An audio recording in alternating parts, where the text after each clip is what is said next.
জানাচ্ছি। আপনারা জানেন যে বাংলাদেশের অন্যতম স্যাটেলাইট টেলিভিশন এর মধ্যে অনেক চড়াই উতরাই পেরিয়ে ৭১ টেলিভিশন আজ ১৫ বছরে পদার্পণ করেছে। এরই মধ্যে অনেক ঝড়িঝঙ্কা গিয়েছে, আমরা কিন্তু থেমে যাইনি, দমে যাইনি। তাই এবার আমাদের স্লোগান ৭১ থামে না, দমে না।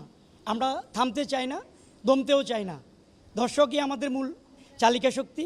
দর্শকের মাধ্যমে আমরা চাই আগামীতে সামনের দিকে খুব দ্রুত এগিয়ে যাব এবং সমাজে যে অসঙ্গতি আছে, যে দুর্গতিগুলি আছে, অনিয়ম আছে, সেগুলি আমরা তুলে ধরব এবং এই যে জনমানুষের জন্য ৭১ টেলিভিশন কাজ করে যাবে।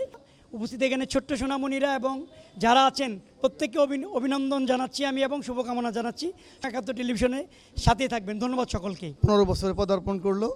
আমি ৭১ টেলিভিশনের সাথে সংশ্লিষ্ট সকলকেই অভিনন্দন জানাচ্ছি। ৭১ টেলিভিশনও একইভাবে তারা কিন্তু নানা ধরনের বাধা প্রতিবন্ধকতা মারিয়ে ১৪টি বছর পার করেছে। ১৫ বছর তাদের সামনের দিনগুলো ভালো থাকুক, এই শুভকামনা থাকলো। ৭১ সেই তুলনায় অনেক এগিয়ে গেছে, জনগণের মধ্যে ঢুকে পড়েছে এবং আমার বিশ্বাস আগামীতে ৭১ তার এই কর্মপন্থা দিয়ে আরও আগে যাবে এবং সমাজের কথা বলবে, দেশের কথা বলবে, মুক্তিযুদ্ধের কথা বলবে। আজ থেকে ১৫ বছর আগে যার জন্ম, সেটা ৭১ টেলিভিশন, যা দবে না, থামে না।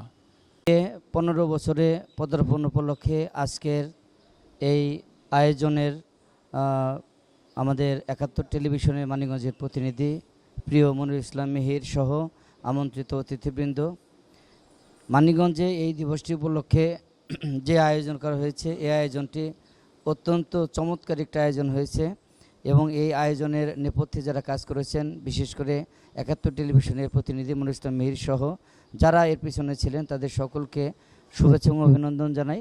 ৭১ দমে না, থামেও না। আমরা ৭১-এ পাকিস্তানের সাথে দমেও নাই, থামেও নাই। ভাই বুঝে না কিছু।